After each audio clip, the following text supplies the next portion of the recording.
evening, everybody. We'd like to welcome you to the Night Owl session of the conference, and we're here to discuss a very inconsequential and lighthearted matter that we thought you'd all enjoy hearing about, and that's the US presidential elections. So I'd like to start by introducing our distinguished panel, and we have a few additional people, which is great to have. First, everybody knows Max Bergmann from earlier today. He's the Director of Europe, Russia, and Eurasia Program for the Center for Strategic and International Studies.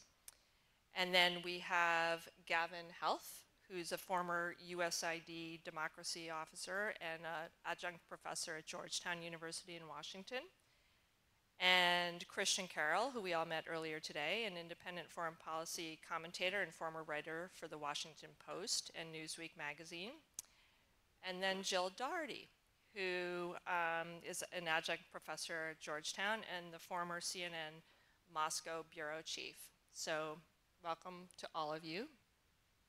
And this is a big topic that was brought up today in several different panels on different levels. And, you know, I have to say we're at a place as journalists, as a journalist and as people, you know, in these different professions that are sort of facing, at least in my lifetime, something that's different. So we're here to sort of address that tonight. And I'm just going to start out with like a question that any of you can jump on. And it's basically about, we know the candidates at play, and so for 4 years under the Trump administration, the US saw a trend towards isolationism, an overt separation from NATO, and a cozying up to Russia's President Putin on certain levels, along with hostile actors like North Korea's Kim Jong-un. When Joe Biden was elected, the tone shifted, but a level of distrust had already been established, and as the US readies itself for another presidential election, we are presented with the same two candidates. The stakes are higher than ever, with wars raging on multiple fronts and global leaders in China and Russia gaining more power and international traction. Could each of you talk about the pros and cons of each candidate as it relates to everything I just laid out, and what a win by either of one of them will mean for global stability moving forward? We can just go down the line. Max, if you want to start. Great. Well, I'm glad I was wheeled down here after a delicious dinner and lots of wine to now talk about a subject on camera that is quite hot. Let me say that I think, let me start with President Biden. If he indeed wins re-election, I think it'll be a lot of consistency from what we've seen before. Talk right into the mic. There'll be a lot of consistency from what we've seen with the current administration. I think there's good and bad to that. The good is that the United States is committed to what it's been committed to over the last 80 years since World War II. There'll be a long-standing commitment to NATO. I do think that what you'll begin to see, though, is a greater pivot to Asia. I mean, that's the clear emphasis of the administration when they came into office. Then Ukraine upset that, now we have the Middle East. But I think that is the overriding priority of this administration, and most particularly of the Pentagon. That is what they want to focus on. They see China as a peer rival, and they are gearing all their, much of their thinking to China, and everything else is somewhat seen in the Pentagon as somewhat of a distraction, even if it's Ukraine, and I can disagree with that. But that's, I think, the general tenor that I'm sensing from the Pentagon. So I think what you would see for Europe in a second Biden administration, obviously events will impact this. Obviously the war in Ukraine will impact this. But it's a lot like what happened during the Obama administration, where I think there was a sense of dutiful attendance at NATO summits and sort of flying the flag of NATO. But then a lot of just sort of, we're going through the motions here while we really want to be focused on something else. And then continued angst at Europe not providing what the administration or what American administrations hope Europe would provide. Now, look, the major X factor is if Trump wins election. And I think there's a lot of European wish casting that if Trump wins, it'll just be like Trump won, and that wasn't so bad. No, it's going to be far, far different. And let me just sort of quickly go down why it will be different. When Trump won in 2016, it was a total shock to Donald Trump. There was no preparation going into that administration, and you saw that in the appointments that he made. When you saw someone like General Mattis become Secretary of Defense, well, General Mattis, you know, he was serving in the Obama administration as the head of U.S. Central Command. He could have served in any administration. And then when General Mattis was replaced, he was replaced by Mark Esper. And when Mark Esper was ordered to pull the troops out of Germany, he said, sort of saluted and said, okay, and then took a few admin people out and said, I delivered commander's intent. There was no interest on the part of the very senior traditional foreign policy hands that Trump tapped to be and serve in senior roles in his administration to implement his agenda when it came to NATO or European security. And just remind everyone, Trump's first speech in Europe, or first speech in Europe was in Poland. Then he went to NATO headquarters. There's all this, and this was in May of 2017. And it was the big question, would Trump commit to Article 5? And he gave a speech, and he did not. It was in the speech, and he took it out. Now, we know where he stands on these issues. Now, the challenge has been, for him, is that he wasn't really able to implement these policies, and then when you have people in government that don't really agree with you, then it's very hard, especially when your attention span is not, you know, that long and you're not that focused on these issues. The downside now for Europe is that there's a lot of preparation going into a second Trump term. There are organizations and think tanks from the Heritage Foundation to others that have been created that are trying to curry favor with the future Trump administration that are developing plans. And those plans call for the US to maybe not fully withdraw from NATO, but to pull back significantly. And then they're also identifying people that would serve in this administration who agree with Trump's outlook and views. So I don't know if those people end up getting selected. There's a lot of churn that goes on before an administration, but what it looks like right now with the Trump preparation is a lot like what it looked like for Obama in 2008 or John Kerry in 2004 or George W. Bush in 2000, where there's a lot of preparation going into a future administration, developing policy plans. Now, not all of those get implemented, but a lot of them do. And I think it's pretty clear where Donald Trump stands on NATO and European security. A couple other points. You're also not going to have a Congress that is going to buck Donald Trump. You're going to have a Republican Congress that is fully in line with the president, and it's most likely going to be a Republican-controlled Congress, particularly in the Senate. And in 2017, that was not the case. John McCain was still a senator. You had Republicans pass a strong sanctions bill against Russia right after James Comey was fired as FBI director because there was concern about Donald Trump's ties to Russia. None of that will exist. You'll see Republicans fully in line. And therefore not object to his agenda. So a lot of times Europeans are look back and say, well, the US actually allocated more funding for European security, for the European Deterrence Initiative. Yes, Congress did. But I don't think Congress will do that again. And then the third thing is that Trump now understands how government works. We've heard a lot about the quote-unquote deep state. Now, I don't think it was necessarily a deep state. I think it was just that if you say something on Twitter, then like government officials or bureaucrats aren't just like jumping up to implement what you wrote on Twitter. That's not how government works. But there were cases of like the government not sort of acting on administration, on what Donald Trump thought or administration priorities. That happens in every administration. But there is now a lot of talk of major changes to how the civil service works, which would essentially enable Donald Trump or whoever is president to fire any civil servant at will.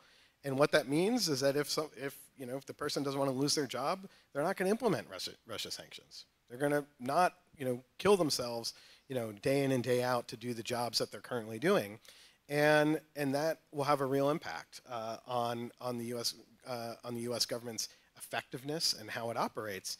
So I think it's going to be very, very different than the first go around. Okay, and I'm going to ask Jill to sort of respond to the same question, what do the two futures look like under the different possibilities? Yeah, thank you, Ashley. You know, I think Max understands the situation a lot better than I do.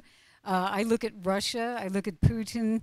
At home, I talk about Trump, so maybe I'll make a couple of comments, but I think they will be Russia-centric comments. I think that, you know, there's this debate in the United States which says Trump was a patsy for Putin, and yet his administration was much tougher on Russia than you'd ever expect. Now, either may be true. Actually, I think kind of both are true in a way, but I think this, as Max indicated, this I think is a new ball game. I think it's going to be different. I think that Putin has absolutely no respect for Trump. I think that he thinks he is very malleable, and Putin will try to probe and push and do whatever he can, sometimes in a subtle way, just push for whatever he wants. So what does Putin want with the United States immediately? Well, obviously, Putin wants his neighborhood, so I do think that you will, maybe it's not the first thing he does, but he will definitely try to, let's say, move into the neighborhood, unfortunately, you know, here in Georgia and in other countries of the former Soviet Union, I think more aggressively, with the understanding that Trump is not going to criticize it, because Trump is leading a movement that says, why do we care about all of this, you know? We all know, I'm not going to get into the subtleties of what I think. I think it's pretty obvious that there will be more of a green flag, or whatever it's called, in the racing world, allowing Putin to do pretty much whatever he wants in the rest of the world. And don't forget, we would probably be out of NATO. The United States would be out of NATO by that time. So I think it's a pretty dangerous situation internationally. I think domestically in the United States, I would say Putin will have accomplished a lot of what he probably wanted to do and tried to do in 2016, but now it will have been done by Trump and the election, which is even more division among Americans, even more Americans fighting with each other. I really do believe that there would be more street protests. I think we could see more, you know, the United States looking like some other countries where you have, you know, remember Georgia a year ago, you know, we could have people on the street out there at the White House and other places. I think serious social disruption in the United States, and I think policies that will just encourage or discourage the United States from really using its power internationally. I mean, this would be an administration that will pull back, I believe, from a lot of, certainly from our allies. And, you know, I used to think that maybe, we all know, you know, Fiona Hill and some really wonderful people worked for him in the beginning. As Max is saying, the personnel who will work for him now are true believers. There are no Fiona Hills that are going to join this administration. So we're going to be dealing with people who I think actually are quite ignorant about the way the world actually functions and are actually quite ignorant about how Putin works. You know, their template, and this is totally my personal opinion, but I do think their template is more Putin, tanks, maybe dangerous. But if Putin doesn't have to use tanks. Putin can use a lot of other things. Putin can use corruption.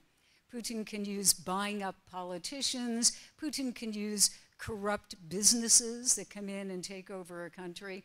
So I mean, I'll stop here because I want to keep the discussion going. But I do think it's a very serious situation. With Biden, you know, pretty much I'd say what Max said. Thanks. Okay. So the Trump alternative is one I think we all think of as very catastrophic change. I have spent my entire adult life inside and outside of government working on helping American leverage, helping American impact in the world do good rather than, more good rather than less good.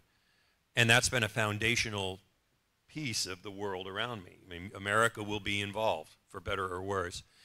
Trump would represent a catastrophic change in that, and that's something I find incomprehensible, personally.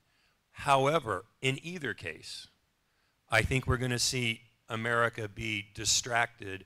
2024 and 2025 may be a period like 1968, or I can't think of another equivalent, where the United States is so roiled by internal problems, it's just simply not paying as much attention to the outside world. That's one piece, and that's political elites. The other piece is I've been shocked by how average Americans talk about things like Ukraine.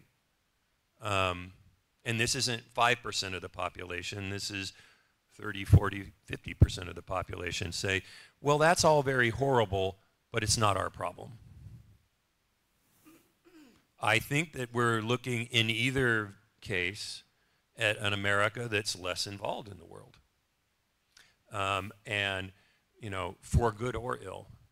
And I think for countries like Georgia, the Caucasus, Central Asia, the places that I, you know, look at, that means a couple of things. One, it means, you know, like the conversation today on your panel, it's going to be much more important to pay attention to what Turkey, Iran, India, Russia are doing than it used to be. You know, the default, and just to give you a sense of what it felt like, you know, I worked for President Bush, and I worked for President Obama, and I worked for President Trump, and the question used to be, when something happened in the world, what are we going to do about it at the White House meetings? What are we going to do about it? That might not be the question anymore. And that's a profound shift in the world order, regardless of who wins the election. And you know, I can say that that's true just from my perception of what it was like to work in the Trump administration. It's probably not, you know, I was a career USAID democracy officer in the Trump administration, and it's not what you think. It was basically kind of like, we can kind of do whatever we want because nobody's paying attention to Central Asia. So just sort of do what, you know, you think is the right idea. That was what it felt like for most people who weren't working on something that wasn't right at the top of the list. And so, you know, it may be like that for a lot of things. It's just like we don't have much of a position on it anymore. So, you know, bottom line, when I talk now about what's going on in Central Asia, I have to talk about those other countries. The dynamics that we were talking about with, you know, the Middle East are dynamics that become much more important to a place like Central Asia or the Caucasus than they were before, because other countries are distracted. If Russia's distracted by Ukraine, America's distracted by its internal things, and China can't kind of figure out what role it wants to play, then it opens things up in a very different way. So it's late at night. We've been talking about policy all day, so I'm going to talk about something different, if you'll allow me. Very briefly. So I grew up in West Texas. My father was a libertarian. I assume that's a concept, everyone, libertarian. He believed that heroin should be decriminalized. He believed in privatizing the fire department.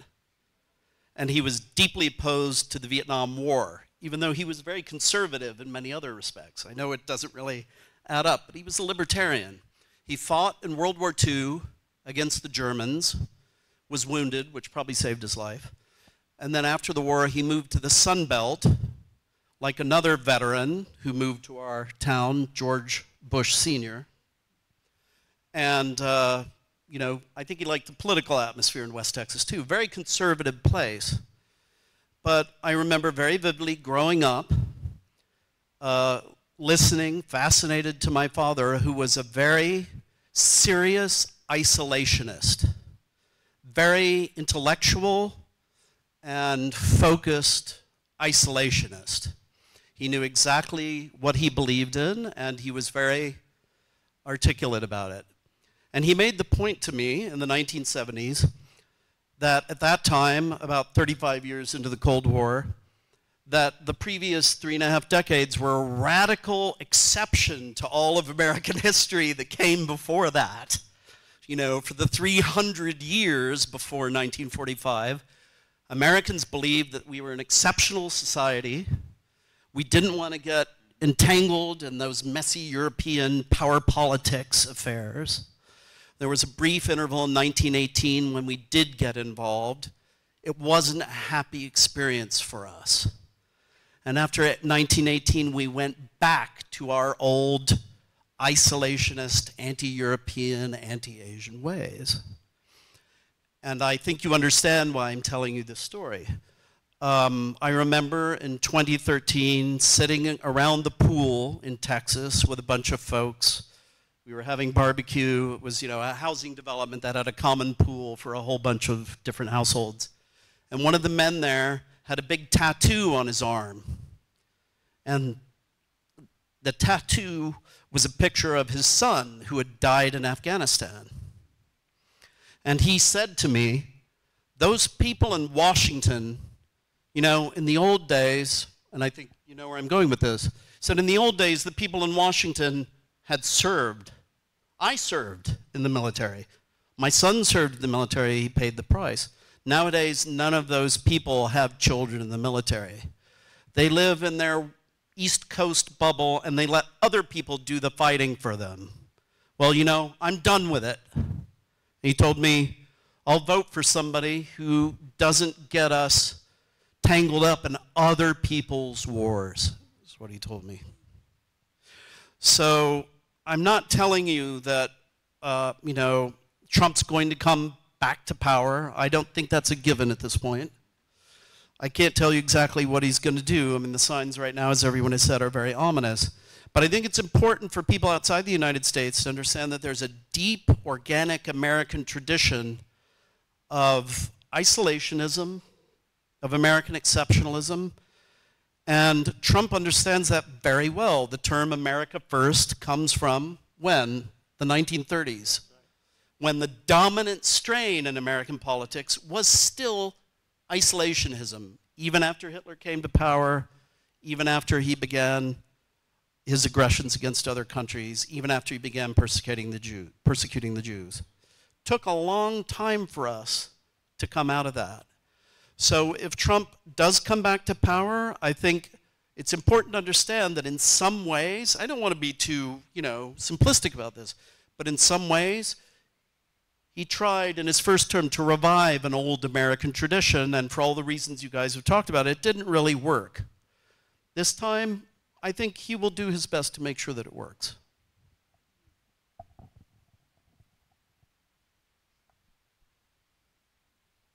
Okay, so two-sided question here. And again, this is open to all of you, and we'll start with Jill, because I know you have to leave soon.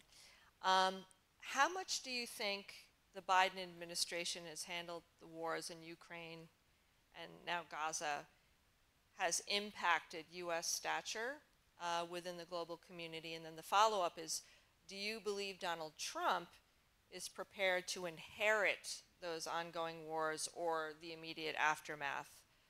Because we all know how he handled, you know, he served during a time, luckily for him, where there was no war, really, that America had to get involved with on the levels that we're in now. So it's a very different time and place. So if you could just address that. Well, I mean, I think the second question is easy to answer, which is get out of wars. I mean, you know, you explained it very well, I think, no question, Christian. So with Trump, you know, exit all wars, and a lot of Americans, as Christian said, will be happy about that. I think with Biden, I actually have a lot of respect for what they tried to do. And I have a lot of respect for the complexity of the situation, both Ukraine and Gaza, because I put myself back at the beginning of Ukraine. And I do think, whether it's correct or not, there was grave concern that if the United States overstepped what it should do, that we could be in a nuclear war. And I don't think that that was ridiculous to think about. But as time went on and the threats from Vladimir Putin, you know, to use nuclear weapons or whatever, never really materialized, I think there was some temporizing, you know, not doing as much as should have been done at the beginning. I don't know, you know, if any U.S. administration would have done any better, because this was pretty shocking, as we all know. So, you know, how could you look at that and say, my God, you know, they actually invaded a European country. What will they do next? You know, that I think is really legitimate. Even on Gaza, I think in the beginning what they tried to do, because it was a shocking October 7th, they tried to react to that, you know, and Israel is an ally of the United States. So they tried to react to that, but then they realized that they were stepping into a situation that was being exacerbated by Netanyahu. And then they tried to kind of pull it back in the opposite direction. And right now, we have a really terrible situation where the Biden administration is trying to get back somewhere to the middle, and there's no way that they can really do that. They've burned bridges with some Americans, many Americans actually, who understand the tragedy that's unfolding in Gaza. These are really thankless tasks, I think, you know, for any government. So I would say, you know, Biden, at least Biden does it in kind of a more balanced way. What I'm worried about with Trump is because he seems to call the shots. And I think in a second, if there is this second administration, he will be emboldened to make more of the decisions and to ignore what some advisors, if we can call them that, will try to advise him, you know, to be more temperate. I think he will be very, very hard to control. And so the jerking around of American foreign policy will be very, very destabilizing. Yeah, I agree with everything Jill just laid out. I think, look, the response to the war in Ukraine, I think all the critiques are right and all the compliments are right of the administration. On the one hand, it's give more, like do more, keep going, is right. On the other hand, I, as someone who worked in the U.S. State Department overseeing or helping to oversee our security assistance enterprise going to Ukraine in 2014 a few times, I'm astonished at how much and how different, how much we've actually done. I think folks don't realize is that the entire bureaucratic setup of the U.S. government was basically to support countries that are fighting kind of insurgent campaigns. That the only times we had actually provided that level of military assistance probably since World War II is perhaps Vietnam, where we were actually serving there side by side. So the level of funding and commitment has been really astonishing. I think the critiques in the first year about why aren't you doing more faster were totally on board, but I don't think they've been, I think they've been completely missing the mark over the last year plus, because the last funding bill that passed Congress was in December of 2022 when Nancy Pelosi was Speaker of the House. So there's been no funding for Ukraine since then. So if you want a long-term strategy for Ukraine, there's a common saying in the Pentagon, show me the money and I will give you a strategy.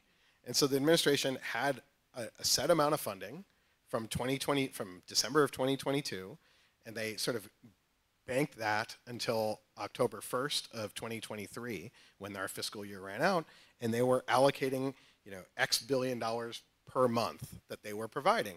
So then when Germany comes and says, give Abrams tanks, or give F-16s, or give ATACMS, those are all really expensive. And the Pentagon does accounting. So if you're going to give, it becomes a zero-sum trade-off where if you're going to provide ATACMS, then you're not providing 155, or you're not providing other capabilities that are perhaps more urgently needed on the front lines. And that pure numbers game is what was happening behind the scenes. Now, some of it is due to the administration being concerned about escalation with Russia, and you can debate that. But I think overall the response to Ukraine has been really strong. Now, you could critique the president says, why hasn't he gone out and really articulated strong support for Ukraine? I think for two reasons. I think one, support for Ukraine is still quite strong. Like, you look at polling, it's not as if America has turned against providing aid to Ukraine. The numbers are really strong. This is not some sort of a Ukraine fatigue amongst the American public. If you look at other aid, if you pull aid, no matter what, USAID funding, it would be well below where Ukraine funding is. The point is the support is high enough that this should just be on autopilot. Because the strength of the US over the last 85 years, or since World War II, is effectively that when we want to do something in the world, Congress writes the check. And there's only really been one time that really comes to mind where that hasn't been the case, and that's during Vietnam, at the end of Vietnam, where Congress basically cut off support for Vietnam. And what we have seen is that Congress is, we don't have to wait for Trump to kind of see the impact of the an isolationist impulse. We're seeing it right now in Congress. And that is severely impacting, I mean, it's not severely impacting, it's ending US support for Ukraine. And there's very little the administration can do without funding. I think when it comes to Israel-Gaza, this is where the administration has been stuck between the historical legacy of providing support for Ukraine, and which support for Israel, which Biden feels a deep affinity to, and then the clear humanitarian crisis that's occurring, and this is leading to tremendous risks within the Democratic Party. And I think this is, in some ways, an impossible issue for the president. But it is, I think overall, their handling of foreign policy has been, I think, quite strong. There have been hiccups, but these are really hard issues that oftentimes have no clear path. And there's a lot of Monday morning quarterbacking. Why didn't the U.S. give more aid to Ukraine in 2021? Because you couldn't get any money for it. So there's a sort of reactivity to how things work in the U.S. in the U.S. foreign policy apparatus. Can I ask a quick one? So there was still, if I remember correctly, you correct me if I'm wrong because you know it better than I do, quite frankly. But in December 2022, a lot of Republicans voted for the funding, right? Why have they since then? Why has resistance to funding skyrocketed among Republicans?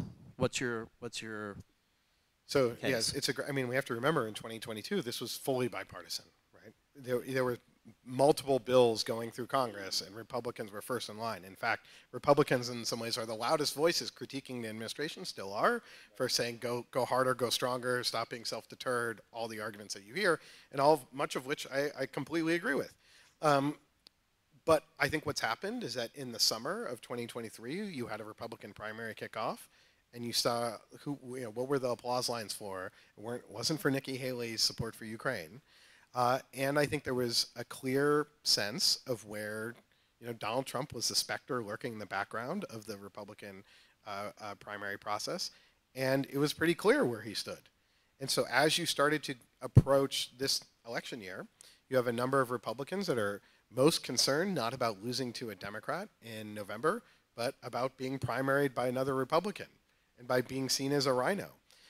And so I think you then start to see cracks, splinters within the Republican Party. It then becomes, well, we have to do the border first, obviously, because America's under assault at the border, and that becomes the rationale for not providing support for Ukraine. And then when suddenly a border bill passes, which is essentially everything the Republicans asked for, at least that's my interpretation of that legislation, Donald Trump intervenes and says, don't do it.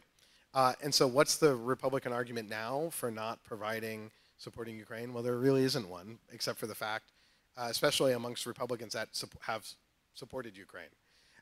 So I think my hope is that Congress can sometimes work in magical and mysterious ways, and there's magical and perhaps mysterious ways that this funding can get passed, but it would not shock me if it happens. and it would not shock me right now if it doesn't. And I think it's very much on a knife edge either way.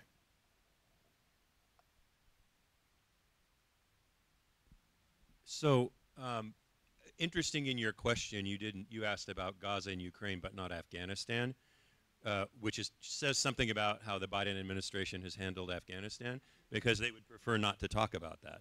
And I just want to remind people a little bit, that part of what's going on here is Joe Biden has some of this isolation in him. When I was working in Iraq, he was the one in the Obama administration in charge of the Iraq problem.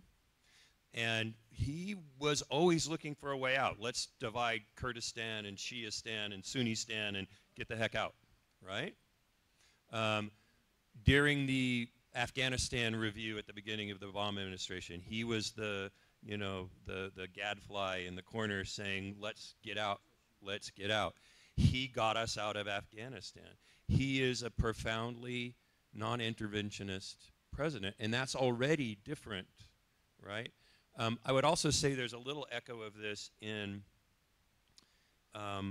he's been responding to crises.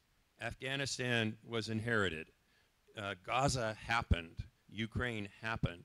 None of these were his choice. And one of the things that seems really obvious to me is this administration has been focused on each of those crises in succession. It's, you remember this, Kabul, Kabul, Kabul, Kabul. Kyiv, Kyiv, Kyiv, Kyiv, Kyiv. Gaza, Gaza, Gaza, Gaza, right? I think he is a profoundly non-interventionist Democrat. There's some politics, on the Republican side. There's politics and the mood people have in the United States towards intervention. But Biden's instincts are quite isolationist for a Democrat in the, Clinton-Obama universe. And by the way, I just want to remind everyone, Biden's boss, Barack Obama, had a great slogan, nation building at home, right? That, maybe you didn't hear that when he said it at the time, but he was reacting to the fatigue with Iraq and Afghanistan and all of our foreign adventures. Let's try nation building at home. Very evocative phrase. I'm surprised we haven't heard Trump using it more. So Jill has to leave and go do some work. So thank you, Jill, for joining us. But we'll carry on. Yeah. I know they're not smiling. Keep drinking. Okay. So, Christian, earlier today, you and Max were part of a panel talking about democracy versus autocracy and who is winning the global contest there. And my question to both of you is, how much will the results of the US election play into answering that very question? Well, I think it will have a huge bearing on that question. I think we've seen very clearly that Trump doesn't care about democracy overseas, right? He and Kim Jong-un had a love affair, right, if you'll recall. He admires Putin. He admires Orban. He seems to admire Narendra Modi very much. They also have a bromance going on. None of these things augur well for the future of American democracy promotion if Trump comes back. I don't think Biden, and I'll cede this to you, Max, because again, you know much better than I do. I don't think Biden, I mean, you also talked about this implicitly. He doesn't have I think, a deep natural commitment to implanting democracy overseas. But as you said so well, he's been reacting to a series of crises in ways that have resulted in policies that head in that direction, in the case of Ukraine at least. But I mean, certainly I think if he were given the choice, he would rather support Democrats overseas than not. Trump, not at all. But let's hear what Max has to say on that. Well, I don't think it would be good for the global democracy effort. I think I agree with what you said, Christian. I think there would be a profound disinterest in upholding democratic alliances. And I think we saw in Trump's first term the transactional nature of the president. And I don't mean this in sort of a disparaging way. I just think that's how he operates as a businessman, and the values-based foreign policy is not one that Trump adheres to. Now, that's also not kind of anathema to at times that we've had in America. If you think about Kissinger and Nixon and others that have been a much more realist frame of mind. I do think that there's a big question about what it means for how does Europe react. So my guess is that what Europe does when it feels that it's under threat is that it does whatever it takes to protect Europe's union. And actually Europe is quite resilient and strong, much stronger than most Europeans, especially in Brussels, give it credit for. But on the other hand, there'll be every effort by President Trump in many respects to divide Europe, to develop allegiances with far-right politicians. Viktor Orban is going to Mar-a-Lago, or is in Mar-a-Lago as we speak. I'm not sure when he's actually arriving. And we saw, Trump's first visit to Europe was to go to Poland, to Warsaw. That was his first time as president. The trip I mentioned in 2017, it was because there was a like-minded government there. And so he will try to divide Europe. And so it's actually more of a question is like, what is Europe going to do? Is Europe going to act in kind of this everyone running to the White House to sort of buy American weapons, thinking that's going to sort of buy Trump's loyalty? So I think there are big questions about. I think for me it's pretty clear. I think there will be profound disinterest. I hope folks like Gavin that are working at USAID are just able to do whatever they're doing. But my fear is that there'll be more people in political slots that will be like, why are we doing this? I don't want to do this. Congress don't allocate this funding. And there'll be a much more dismantling of U.S. engagement in the world. Let me just also, because this has been a very sort of, I think, for most of the audience, depressing direction look into perhaps an alternative future. This future, I think Europeans are also like, it is told, right? Trump is going to win. And I think while if you look at the polls right now, it's not great for President Biden, and it looks like he's in fact behind in the polls and losing. The Biden campaign's theory of the case, and I thought I'd just outline this, is that from what I'm hearing from people in the political world, particularly on the Democratic side, is that like, look, what you see right now is that there's Democrats essentially protesting in the polls. So they're asked a poll question, and you're upset about Gaza, or you don't want Biden to run because of his age, and by saying no, you're going to vote for Trump or going to not vote, you're impacting the decision. So there's a lot, I think, of that. That is the hope on the Biden campaign's part. Is right now, if you look at the numbers of people who voted in 2020, Trump is winning 95% of Trump voters. So people who voted for Trump in 2020 are voting for him again. Biden's only winning 85% of Biden voters. Now, it could be that, like, inflation was high, people are upset about mortgage interest rates, being high, who knows, right? But the country wasn't in favor of this election in 2020. They didn't want to see that movie, and they definitely don't want to see the sequel. So they're sort of reacting. They can't believe that this is the actual election. And as hard as it is to believe, Trump has sort of been out of the American mind. When he got kicked off Twitter, it was sort of a profound change. And he hasn't been ever present in the American discussion. So people have sort of memory hold him as, in what his presidency was like. And are kind of reacting in the polls to Biden more than I think Trump. And so the Biden campaign's argument is like, look, when the chips come down, everyone realizes that it's a choice between these two candidates. There is going to be a real rallying effect, and that this election will ultimately be more of a referendum on Trump than it will be about Biden's age or whatever issue is causing people to be upset about Biden. So I wasn't on the panel this morning, but I was a promoter of democracy in the former Soviet Union professionally for about 15 years. And what a huge difference in the early mid-1990s, before the Rose Revolution and all the colored revolutions. And back when Francis Fukuyama said, "This is the end of history," there wasn't really any alternative to saying, even in Turkmenistan, well, we want to transition to market economy and democracy. that was the high point of prestige for our way of life in the outside world. It's harder to sell that now, not only because China and other autocracies have apparently been doing pretty good at delivering, but because we haven't been looking that great as an alternative for a very long time. So a funny twist on democracy promotion. I was going on a long trip for USAID on Inauguration Day when Trump was inaugurated.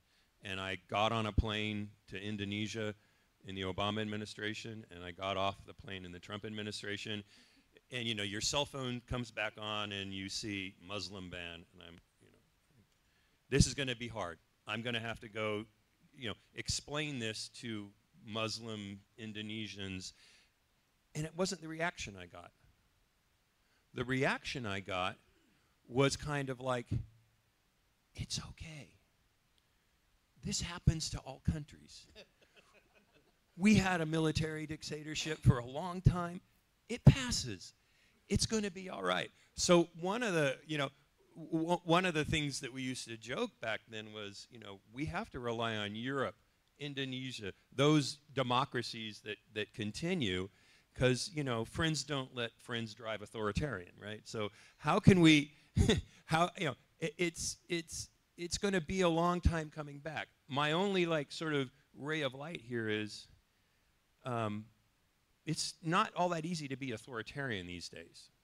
The Chinese model doesn't look that great. You know, authoritarianism coming out of COVID showed a profound inability to read feedback loops, and it led to, you know, China blowing up and Iran blowing up and, you know, all sorts of places that we thought kind of had the techno-authoritarian thing down turned out to have a problem as well. So in the long run, you know, again, it's gonna, we're gonna need all the help we can get in sort of restoring that, and that's gonna be a slog, a generational slog to sort of get us back to a position like we were before.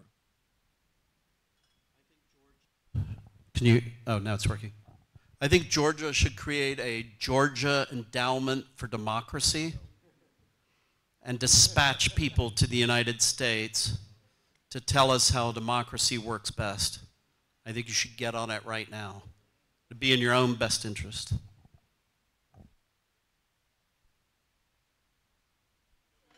Nobody's laughing. Nobody's laughing.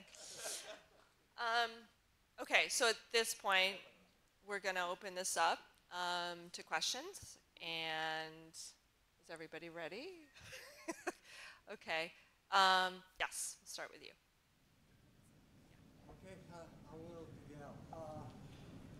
I'm not sure we had enough drink before the session. That's right. And I have a million questions. And before Rondeli Foundation transforms into Georgian Endowment for Democracy, I have a few maybe difficult questions. Number one, where are all those classical center-right real Republicans, and how it happened then they surrendered their party to this guy, which shares almost zero of Republican traditions and values, number one. And number two, why the Democratic Party failed to produce an alternative to 82-year-old leader, with all due respect to him. But how did this happen? And finally, do you see any alternative to Trump returning? In other words, do you believe in miracles? Well, maybe I'll start. I think the look. I think this is very explicable. What the you know, rise of Trump, and in fact, you see it in European countries. You see it in European countries everywhere. I mean, where's the French center right? The center right party doesn't exist anymore. In fact, I mean, it still exists, but it's Marine Le Pen that is the right opposition. And I think what you ended up seeing was that there's been, I guess if I were to look at the trends in American politics, ironically, I think the Democratic Party had in some ways moved increasingly toward the center, which I don't necessarily think is a bad thing. But then what you ended up happening was that the Democratic Party kind of lost the kind of working class vote. I also think that the 2008 economic crisis then fueled populism in kind of an anti-establishment, anti-elite sense that we see throughout Europe. And I think the wars played a real impact on kind of further discrediting Washington and technocrats.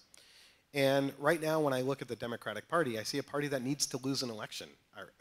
I say that not because I want Democrats to lose an election, but the reason why is that their coalition the Democratic coalition is like exceptionally large. Right now, Democrats struggle to run on economic issues because economic issues divide their party. Because right now, they're the party of Wall Street. They're the party of also gated communities out in Northern Virginia, McLean and the Virginia suburbs that are very wealthy defense contractors and other folks that are voting Democratic. And they're the party of diversity, and they're the party of the poor. So they're all these things. And so when Democrats try to pass a legislation to actually, when they controlled the Senate, increase taxes, they couldn't do it because it sort of divided their own party. And so what you see is Democrats running on more cultural issues, Hillary Clinton, Stronger Together, Biden on democracy, and the Republicans becoming the party of economic populism. And so when you think about the center-right, I mean, there's huge room for Nikki Haley and a center-right candidate to win this election. However, because what would happen? They would steal a lot of the votes that Democrats have been getting in the election. But on the other hand, Republicans have taken over the rural parts of the country, and so you have that current split and current dynamic. And then maybe just quickly on how did we get here? Well, how we got here was that, in some ways, Trump, I think Democrats ran in 2020 with an assumption that anyone would beat Trump. And so this became a primary in 2020, vote your hopes and dreams.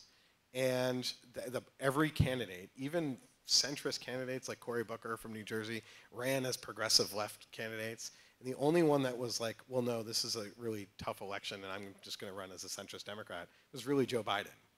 And the Democratic Party ultimately went with a safe hand. And then Joe Biden, after a strong result in the 2022 midterms, an incredibly strong result, historically, incredibly strong for a sitting president to keep the Senate, in fact, gain a seat in the Senate, and barely lose the House was very strong. And Biden said, oh, I'm strong. I can win a re-election. So that's how we got here, is that, and you can call that a miscalculation, but the incumbency tends to have a real power, and there's a big question about his age. That is the age-old, that is the major issue, age-old question. It's not been an age-old question. Ronald Reagan perhaps had that issue. But there are, I think the irony is that there's lots of good Democratic candidates potentially out there, lots of Democratic governors.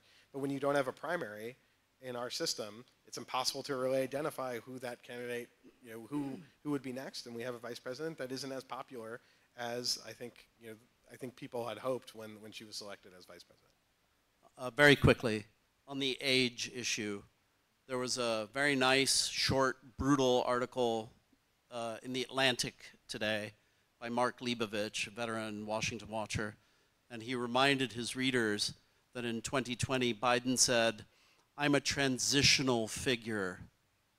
I'm a bridge to the next, the next president. I won't be here for second term, he essentially said.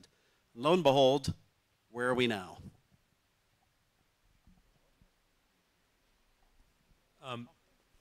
Also, I want to point out again a little bit of history.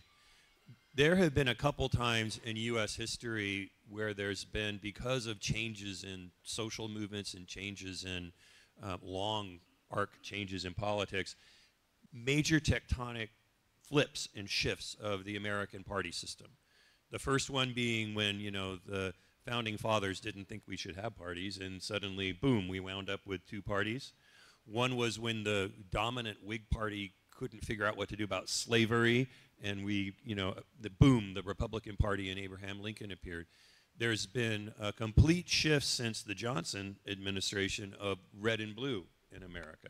I think, what you're talking about with coalitions that are ungainly. When we look at the Republican Party now having clear shifts, I think we're up for a realignment. However this plays out, I think 1 or 2 elections down, we might see, even if the bottles are the same party names, or we get a new party, or more than, who knows, maybe 2 new parties, they're going to represent new ways of organizing American politics. And it helps us get away from, I keep lamenting the loss of common sense. But what I mean by that is just a party that can get 60% support. Common sense, I would be satisfied with 60% of Americans agreeing on something as common sense. And unusually, and it's not just the United States, we've just been seeing this 49.9 versus 49.9 for how long, right? But this is happening in other democracies. So I think there are party realignments that might break through some of this at some point and recreate common sense. Stephanie Fenkert, International Institute for Peace, Austria, Vienna. First of all, thank you so much for sharing your insights at this late hour. I would like to start with a little bit of an uncomfortable issue, which actually deals with what has been mentioned today, that we are kind of having this narrative that we are in this era of democracies versus autocracies. And I would like to challenge that a little bit, because if we talk about what is going on in the whole world, we see that we have been witnessing this BRICS enlargement. And the BRICS states, I mean, enlargement just took place now in January. They are now having, I don't know, I think 36% of GDP and around 40% of population already in there. And it's not all authoritarian states. It's many states of them are actually democracies. I mean, not too many of them. It's Brazil, it's South Africa, Argentina. I mean, we can talk about Argentina now with the change of government. But the question is actually, I mean, do you think it is really the right framing that we put it like this? Because what, in my opinion, is uniting the BRICS countries is not so much this, we are authoritarians or democracies, but we do have a problem with the so-called world order, which they perceive as being Western dominated. So I think this is just something, I really think if we do not really see the problem as it is, because I'm not so sure if it is democracies versus autocracies, it is going to be very difficult actually to tackle them. That would be the first thing, so it's an uncomfortable question, I know that. The second one is, I just think we should mention it. What about China? Before the full-scale war of Russia against Ukraine, and I mean, I'm Austrian, for us in Europe, it's by far the most important conflict. But before we were talking about second Cold War, which is US and China. And we do know, and I think you know better, so please enlighten us and me, that Biden and even Trump's foreign policy when it comes to China is quite similar. So, I mean, what are we going to expect from there? And obviously the Taiwan question, I mean, there were elections in Taiwan just recently. And a third, also uncomfortable question, I'm sorry, I'm not sure if you can manage to actually tackle that as well, but it is, and I think it's super important, and every one of us knows it, but we didn't speak about it yet. It is climate change. I think it's one of the biggest problems we are facing. We're already in there. It's slowly coming, but it is going to affect all security sectors in any way. So how are we going to deal with this, you know, if we cannot agree like on so many other things? So I'm sorry for these many questions. I know it's going to be tough, but thanks for you giving a try. Well, no, great questions. I think just quickly on the BRICS, like I think in the first panel we had today, I guess part of my point is that's why the summit of democracies I think is important, not necessarily a summit for democracy. That when I see the BRICS is that you have a number of growing rising powers, I wouldn't include China in this, but that feel left out of the existing global order and don't have access. And hence, we're not really providing them an avenue for access. Now, we invite the Indians and Brazil and others to the G7, but I think a more structured way of engaging would probably be more appropriate.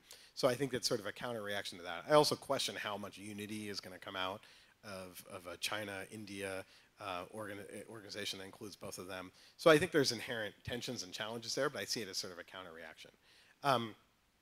When it comes to the climate change point, I think it's a great one, and I think there's real potential for Trump to do what he did last time, which is to pull the US out of Paris. I do think that the passage of the Inflation Reduction Act maybe something that Trump actually doesn't undo. And as much as Europe complained about the Inflation Reduction Act, look, this is the way the U.S. was going to do climate. Was not by putting some, neoliberal climate emissions trading scheme, as the European Union has done, but to just pay, open our wallets, have debt, and just subsidize people to, put solar panels on the roofs, as I'm about to do in my house that I'm renovating. And that's how, we're going to do climate. And then hopefully that's going to generate lots of jobs in states like Georgia that are getting battery factories and other things like that. So there's a question of how much Trump will actually roll that back, because it's sort of in the interest of many Republican governors. And when you see Elon Musk being courted by Donald Trump at Mar-a-Lago today, there's lots of reasons to potentially be concerned about that, given his control over one of the major social media platforms. But he runs one of the largest electric car companies. So I think there's potential for the U.S. to sort of stay on course, somewhat on course, on climate. And then also America is oftentimes run out of the states. And this is where states like California, that are as powerful as any country when it comes to setting regulations, will continue on that path. I'm forgetting the second question, but I'll hand it off. I think that we've seen the Obama administration and to some extent the Trump administration and the Biden administration try to pivot to Asia. So the trying to address the China problem isn't a matter of, bipartisan political will. But I will quote one of my former bosses, who will remain nameless, who says, "You know what I think happens to you anatomically when you pivot towards Asia?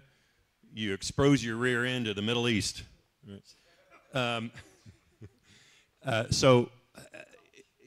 The climate change is another thing that people have been trying to address, and it's the tyranny of the long term over the short term. So that's the thing.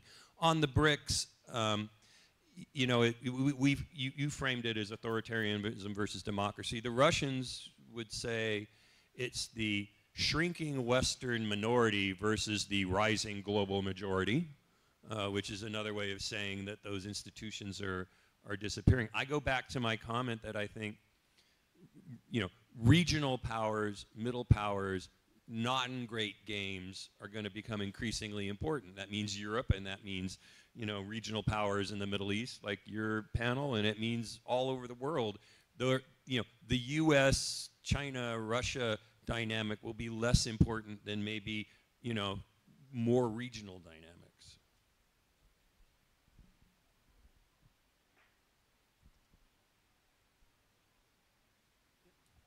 Thank you. Hi, my name is Alex Yusupov. I run the Russia program for the Friedrich Ebert Stiftung. And so when we tried to look at the Russian perspective at their invasion decision-making, we saw that they tend to over and underestimate foreign policy events and elections as well. So they look at things and they try to count it in, and the lens is damp as ours as well. And so we saw that, and I'm glad you mentioned it, the end of the Afghanistan intervention has been massively overestimated in its significance by the Russian foreign policy establishment, saying, look, this is their Afghanistan, so let's go. Interestingly, they also looked in the region here, Azerbaijan, Armenia, 2020, zero reaction from the West, so use of conventional forces for territorial aims seems to be okay. So things like that include elections, and we also have a semi-intelligent guess that they also had an underestimation of the German shift from Angela Merkel to a new government, saying, look, this guy is probably not going to be such a good ally as they turned out to be. Now coming to the election here, so all of that feeds into a foreign policy concept while having conversations with Russian foreign policy professionals. My feeling is it's this very Soviet-style concept of managed chaos. So you have a certain threshold of problems, regional conflicts, warfare that you can instigate, but there is also a cutoff. You don't want to have too much of it because your strategic aim is not the actual deconstruction, but a better deal inside this multipolar whatever. So my question about this isolationist image, which might come upon us or is already coming upon us, is there a threshold of managed, like the amount of managed chaos which is acceptable even to an isolationist US? Because at the end, there is also the same dynamic at play. At some point, your rationale between gains and risks is going to flip, and you're going to say, look, even for all of our better understanding that this is other people's war, we cannot not intervene here. Because this has been the mechanisms for so many American interventions. So how does it look like in this isolationist world? Well, of course, some very good questions there. I mean, it is important to remember that Trump, for all of his isolationist bluster, turned out to be very interventionist when it came to the head of the Islamic Revolutionary Guard Corps, you know, Al-Quds brigade, you know, Qasem Soleimani. He turned out to be very, very aggressively interventionist in that case. He was quite actively interventionist in his support for Israel, moving the embassy to Jerusalem. He was quite interventionist in, you could argue, in his efforts to woo North Korea. He's really forged a he did forge a very, very close relationship with Modi. So it's not like he, you know, I'm now backing away from my initial statement a little bit because I think it's always complicated. He has shown there are areas of foreign policy that he does care about very much indeed. I think one of the issues that comes up, and I think we've sort of touched upon it, is that he doesn't have any sense of strategic vision whatsoever. It's all pure affect. It's grudge. It's a lot like his domestic policies, actually. It's grudge, it's rage, it's rivalry. You know, I hate China, but Xi Jinping is a strong guy, so I got to talk to him and show him how strong I am. You know, there's a real lack of strategic vision, which I would argue is maybe also characteristic of American isolationists in the past. But if it were only that easy to predict how he's going to come down on certain issues, the lack of vision suggests making those bets is going to be very, very, very hard. And even much harder in this new, I mean, assuming that he comes to power. Should he come to power again, it will be much harder to predict what he's going to be. I think the volatility factor will be off the charts because, as we've already noted, there won't be many other adults in the room. I think just one quick point to add. When I look back at the first term of Trump, and I think this is how I assume the Russians looked at it. I mean, obviously, like, we don't know, is that they didn't see someone fully in control of the U.S. foreign policy apparatus. When, for instance, U.S. cyber, the decision on whether to launch a cyber attack was delegated from the president to the head of U.S. Cyber Command. And then the U.S. on Election Day in 2018 did a cyber attack against the Internet Research Agency. Now, that was sort of seen as kind of a performative attack from U.S. Cyber Command, but I think that kind of indicated, wait a second, you know, that probably wasn't something the Obama administration would have done because of the potential for escalation and the challenge of cyber attacks. And here, the U.S. government was just doing it. So there was a certain amount of, I think, concern that, you know, provoking a conflict with NATO, for instance, might lead to a degree of escalation because there wasn't, like, the president actually fully in charge of Supreme Allied Commander. And I'm purely projecting here, but I think there was a sense of chaos, and chaos can be a deterrent. My concern about a second Trump administration is that there's actually less chaos, right? Is that there's a degree of certainty about who's calling the shots and where, and there's actually more alignment on kind of goals and objectives from that administration. Your question actually made me remember that back when I was an undergraduate, I spent a lot of time reading articles by Yevgeny Primakov on the Middle East and on U.S. foreign policy, and there was a hubris back then, you know, with the Vietnam syndrome that, you know, a major shift has happened in the correlation of forces in the world, and the United States is, and there was an anticipation that it was permanent. One thing about all of these isolation periods that sparked in my head is they've really ended quickly, right, and suddenly, right? And Hiro was talking about this last night. So one red line is, you know, don't attack Pearl Harbor, right? Because that draws us out of, that happened overnight. The sinking of the Lusitania, the election of Ronald Reagan, the isolation shifted to really strong interventionist patriotism very quickly. And I don't know if that's that might be a good thing for somebody to write a dissertation on, but it sparked my memory that it's odd how quickly these things can change. I think just to add to something that's been said several times this evening is that in the previous Trump administration, there were people that had the ability to rein him in. There were people that actually had knowledge of something that he would listen to because he had to at the time. And that circle has just shrunken to, we don't even know who's left, right? Who could like inform him on a level that he needs to be informed on. And I think that's, I mean, even members of his own family have walked away and said, we're not going to be involved in the next administration. So that's another sort of unknown that is even more frightening in some ways, because at least in the previous administration, there were knowns and they had experience, and many of them were dismissed or, absolutely, yeah, exactly. But now we don't know, and that's an even different issue. Anyway, so we'll go to the next question. Yes, in the back. Hi. First of all, thank you all so much, especially considering the fact that it is currently 10 and we've all been here for close to 11 hours now. So again, Mr. Christian, Mr. Gavin, Mr. Max, Ms. Ashley, thank you all so much, especially for this conference and for attending. My question is directed specifically to Mr. Caryl, because your story is something that really resonated with me as an American college student. What I am about to say right now may be controversial, and I understand. I don't mean offense by it in any way. This is simply my personal opinion, and it is a hill that I am, so to say, willing to die on. I believe that Europe and the free world, the Western democratic world, owes America a debt that it can never repay.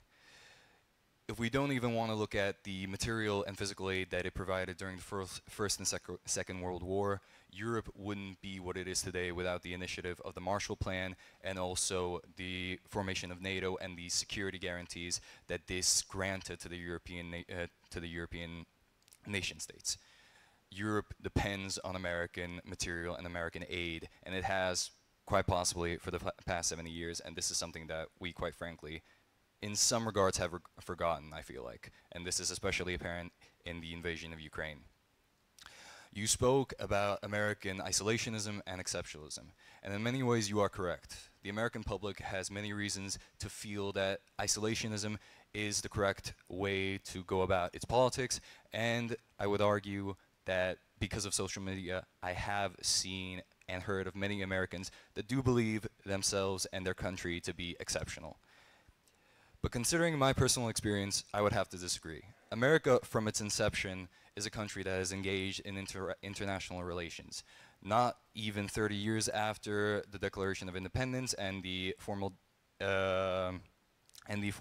acceptance of America as an independent country, it engaged in what was known as the Barbary Wars, where it, along with Morocco, a Muslim country, which interestingly enough was the first country to formally recognize America as an independent state, and Sweden, worked together in what was an incredible alliance at the time to curb piracy in the Atlantic and Mediterranean seas. This was a huge diplomatic victory for the Americans. This was a huge victory for Europe because it curbed piracy, which also engaged with slavery at the time, and it was a huge victory for all the people of Europe and America involved. America in 1812 had a very prominent role in the Napoleonic Wars, when Britain forcibly forced American privateers into the war effort. So it was engaged in international relations on a level which does not constitute it saying that it was isolationist at the time. America throughout the 19th century was involved in European politics, and Europe as well was involved in American politics. A lot of European diplomats were sent over during the American Civil War, and a lot of countries, I do believe every single country in the European, the Concert of Europe, as it was called, all the major powers, agreed that the Union was right. They did not recognize the Southern Confederate States, and they were willing to support the Union with material aid. you spoke about American exceptionalism. And maybe I'm lucky in the sense that I know American students, I know American faculty members that I have the fortune of meeting, who do not view America and American culture as superior. And quite frankly, this is something that has to be said. We as Europeans have no right to criticize people for having a superiority complex, considering this is something that we, along with any culture of the world, does have an issue in. We all believe that we are better than anyone else. This is simply a bias that we have, and it is not, so to say, wrong of America to have that, considering its history, despite how young of a nation it is. But despite that, the Americans that I've met do not view America as this big, incredible superpower that came to the aid. Yes. Yeah, if you could just get to the question, that would be fantastic. My question is, if people are in a hurry, what do the European countries and people today have to do in order to help America in what is possibly its darkest hour? The same way America helped Europe during its darkest hour during the Second World War, what do we as Europeans need to be doing in order to make sure that America doesn't end up in a situation which would potentially become untenable? Well, I actually think that's a really interesting question. It is indeed an uncomfortable question. By the way, I was just looking up a great quote. Without the machinery and equipment provided to us by the United States through the Lend-Lease program, we would not have been able to win the Great Patriotic War, said Joseph Stalin. I mean, Lend-Lease is for me a particularly interesting case that I like to bring up with my, Russian acquaintances. A very touchy subject for them. But I think it's important to be fair. When the United States, as you noted, sporadically intervened in overseas affairs, it did so without, I would argue, mostly without entangling alliances, and it also did so because it had very specific national interests. We didn't help Europe with the Marshall Plan at the end of World War II because we wanted to be nice. We did it because we thought it made sense as a policy, and in part also because it would enable us to get out of Europe more quickly, right? It wasn't intended to be the basis for, the 85 years of engagement with Europe. It was intended to help Europe get back on its feet so we could get out. And, events took a different course. So I do think that's an important point to make. I think actually that Europe has been helping us a lot. Right now, Europeans are actually arguably doing a better job of supporting Ukraine than we are, right? I'm very grateful to the Europeans for that. I'm absolutely astonished by how much the Europeans have done since February 24, 2022. I mean, they've really stepped up. Yes, there have been problems. Yes, Germany has not been quite as consistent as a lot of us would like. But I think my fellow panelists would join me in saying it's really been one of the big surprises of this conflict, that the Europeans have stepped up to the plate the way that they have. And that, I don't think, is a universally popular policy in Europe. I think there are still, majorities in some countries for that support, but it's by no means a given. So I think you're entirely justified in asking the question, but I think we have to give the Europeans a bit more credit. Georgia is a great example. I mean, Georgian troops served at our side in Afghanistan and Iraq. I remember encountering them in those theaters on my, reporting trips. They protected the USAID compound. Balts and Georgians served at our side in those conflicts, which, were not necessarily the best thought out strategic initiatives that the United States has come up with in the past few years. But our allies stepped up. I mean, there are a lot of things you can criticize, no doubt.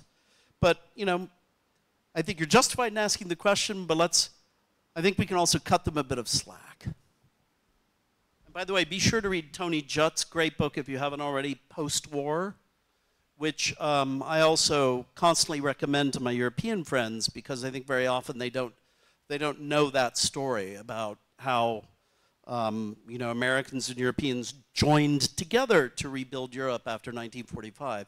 Again, not for noble, idealistic, ethereal reasons, but for very concrete reasons of national interest. But thank you for the question. I yield the floor to lovely Miss Eka. Did you want to ask a question? Yeah.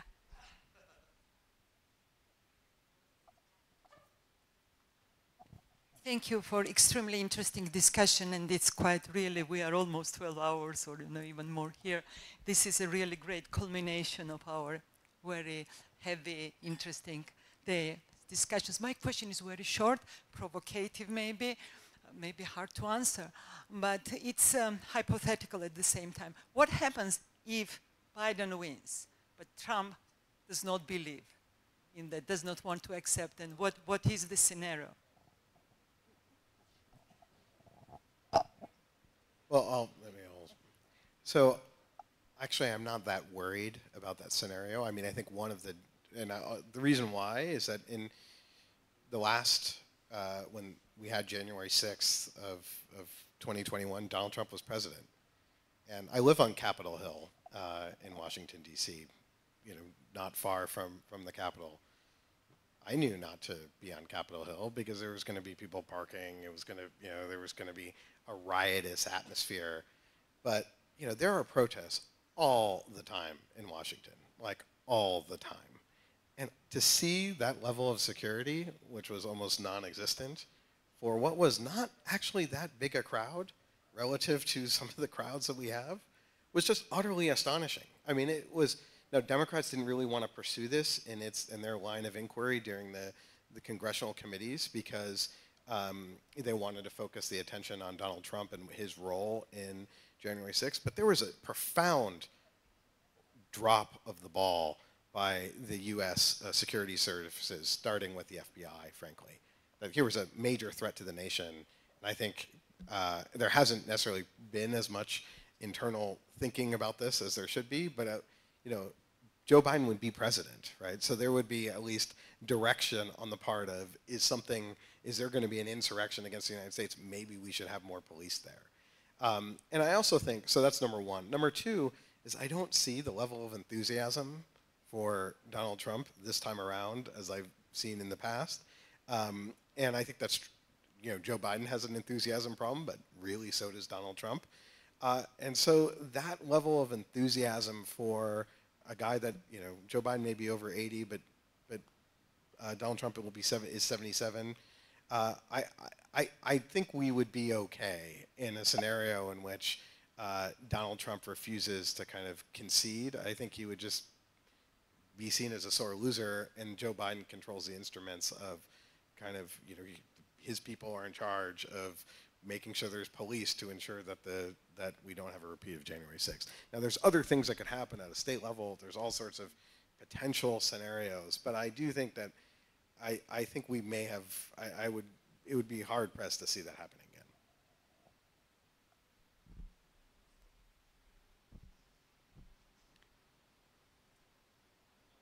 again. I'm building a bunker in my backyard.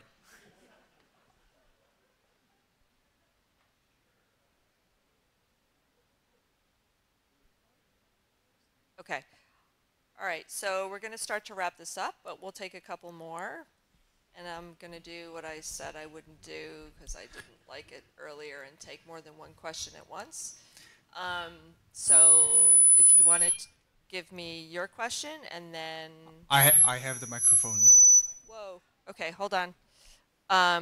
So we'll give me your question and then your question. And is there anybody, we'll take a third? In the back, okay. All right, so what's your question first, back here to the left? What will you tell Georgia? Is America helping Georgia? As a concerned Georgian citizens, because you talked a lot about what can happen if Trump wins, and he might just kind of not care as much about the region, about democracy prospects. What you will tell Georgians who might have like a Trump as a president in I don't know, in a few months? Will you still keep supporting us as much as possible? It's very important for us to hear. Okay, so it's just specifically Trump in Georgia or either both candidates? Just Trump in Georgia, not Biden in Georgia. Just Trump. Okay, that's the first question. And then second? Yeah. So I'm Ian Bond from the Centre for European Reform in London, and I'm sorry that I'm losing my voice.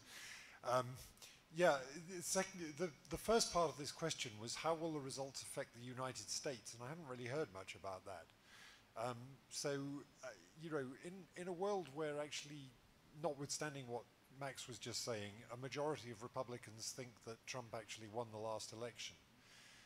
Are you moving towards a situation where actually it's pretty difficult for people to accept the results of the election, whatever they are? Okay, and then the last question? Yeah. Maybe 2 questions. Okay. Yeah, very quick question. I heard if Trump gets elected, he's going to be very vengeful. So my question is, who's he going to unleash his revenge on, and how? How Central Asian is he going to be? Okay, and last question? Yeah, I had given up. It's totally okay to not ask, but I wanted a bit more of a satisfactory answer on the China question. So how that relates to isolationism, and what are the structural drivers then of this, you know, if it's deeper seated, if it's political gaming, and then finally the strategic endpoint of competition with China from both administrations, potential winners. Okay, so who wants to tackle the Georgia question? Maybe I'll start and do a rundown, and then. Okay.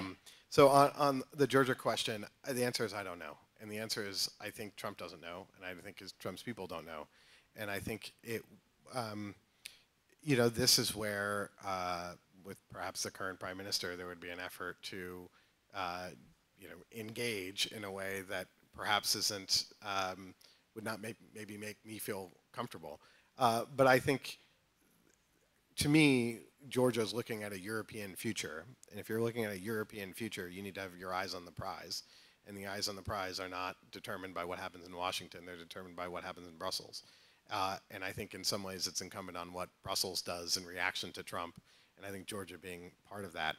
To Ian's question of what does this mean for the United States, look, I can start with the proposals out there to basically decapitate the civil service with the Schedule F proposals, and I think that would be very bad for U.S. foreign policy in general to essentially, and I say this as a political appointee, not a career, but all policy, but that I think that would create an environment of fear inside the bureaucracy, which would then enable it to really float with the whims of whoever is president. I think there is a real danger of Trump politicizing the Department of Justice, for instance, and using the Department of Justice in the way he is perceiving it being used against him, when I think it's just the law, you know, prosecutors pursuing the law. But I could see that becoming very politicized in a way that you see in countries that we're concerned about moving against the rule of law.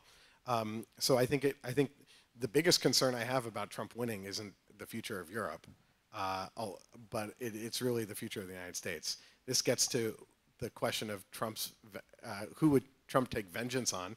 Well, I don't think Trump likes Europeans very much.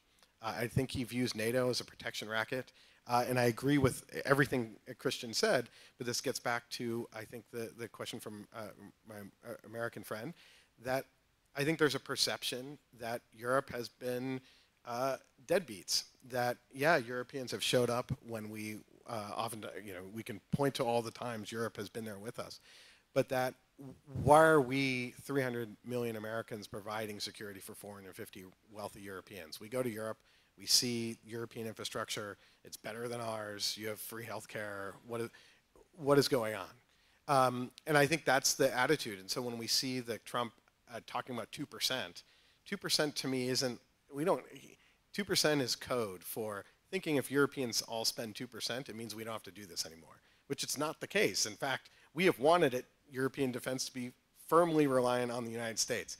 So I think there's, to me, I think real challenges for Europe. when it comes to China, this is the big question, right? You have huge a number of China hawks within the Republican Party. There are many who are supporters of Donald Trump. And I think they're hoping that the isolationist is about Europe and Middle East and not necessarily about China and the Indo-Pacific. They may be right, and it may be that the people that Donald Trump appoints, if Josh Hawley becomes Secretary of Defense, for instance, a senator from Missouri, big China hawk, perhaps you could see, I think you would likely see a very hawkish administration on China, because that also plays well politically. But, you know, would Donald Trump be there for Taiwan in the event of a war? I don't know. In fact, I'm deeply skeptical. If someone with isolationist tendencies and who understands Americans being very tired of war would that and actually step in to protect America's allies in the Indo-Pacific.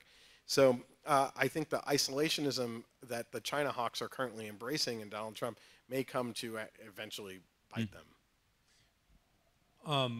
On grudges, I think you're going to see, you know, this election has a great importance for Zelensky and for Ukraine in particular, because Joe Biden is very supportive of Zelensky in Ukraine, and Donald Trump has reasons to hold a grudge.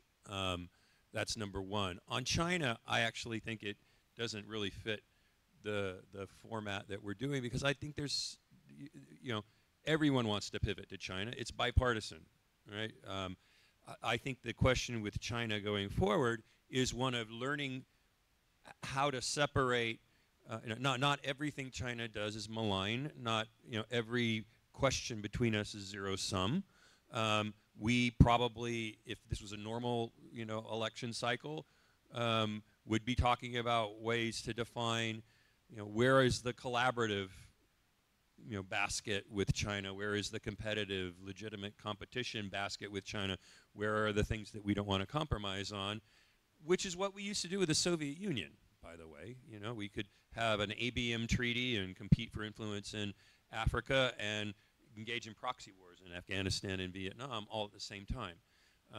That's, I think, the task, and it gets to the, you know, the question about the future, like climate change. You know, there are things that the United States and China need to cooperate on, or they won't be solvable. I don't see that right now as a partisan issue or something that really depends on which of the candidates win, even though so much else does. So Ian asked about the domestic consequences. A lot of Trump's voters are motivated by rage. I was talking with a friend about this yesterday. They want to destroy the system. The system they feel has been unjust to them, has treated them badly, unfairly. Enormous inequities of wealth and influence and education. I mean, the list goes on and on and on. So I would expect in the first few weeks that he will take a lot of that out on the government itself. I think he will gut the Justice Department. I think he will gut the State Department. I remember vividly those organizational charts of the State Department with, you know, the top 3 or 4 or 5 tiers X'd out completely. I think he will do something like that to the power of 10. So I think there will be widespread purges of the government apparatus, maybe the elimination of some departments, maybe Department of Education will go, by the way. I think it could get pretty nasty, and it will be roundly applauded by his supporters. But I think we're forgetting something, which is, you know, we don't, you know, the president is the only player, right? What happens if, as so many times in recent history, Trump is elected president and the same voters vote for a Democratic House and Senate, right? Very interesting to think about that. Which, you know, will indeed probably impose some constraints on him. You know, he doesn't hold all the purse strings. I wanted to just very quickly plant an idea about something somebody else brought up, which is what Georgia should do. And I don't want to sound like, you know, like I'm telling you what to do, because I know you've already been doing this a lot. But my main answer would be lobby, lobby, and lobby some more. You're a small country, which makes it difficult. But you do have networks, you have friends like the Balts. who have built up formidable influence networks in Brussels. And I know that you have lots of connections with them, but if I were a Georgian today, I would be calling up every Lithuanian, Latvian, and Estonian friend I have and say, okay, we need to develop a plan, we need your help. Same goes for the United States, although it's a lot harder. I think you need to think strategically, who are going to be your friends in the next administration, right? There is no John McCain, but maybe there's a Chris Coons or a Chris Murphy. You know, think about that hard. I had a lot of conversations with my Ukrainian friends after the full-scale invasion. And I kept telling them, you know, you're right to be focused on Washington, but you should also be thinking about battleground states where there are large Ukrainian-American voting blocks in places like Pennsylvania, New Jersey, and in the Midwest. And lo and behold, that's what Ukraine is doing now. They have a massive lobbying effort right now. One of my friends is connecting with the political elite of the state of Louisiana, right? Which is the home state of Mike Johnson, Speaker of the House. I mean, the Ukrainians are launching a full-out offensive in Louisiana as I speak. It's kind of a great thing, but that's how you do politics in America. You don't have the size that Ukraine has. You don't have a huge Georgian American ethnic community. But you do have a lot of friends, you have a lot of networks, you have a lot of people who've studied in the United States. This is the hour to put them to use. Don't assume everything's going to go well. Don't assume somebody else is going to take care of it for you. Get active, get mobilized. I think you're already doing that. I mean, you're not, you know how the game is played, but I feel like we can't say it enough. Okay, well, I think that's going to wrap it up. So thank you all for attending, and thank you to these wonderful people for participating late into the night, and we'll see everybody tomorrow. Have a good night.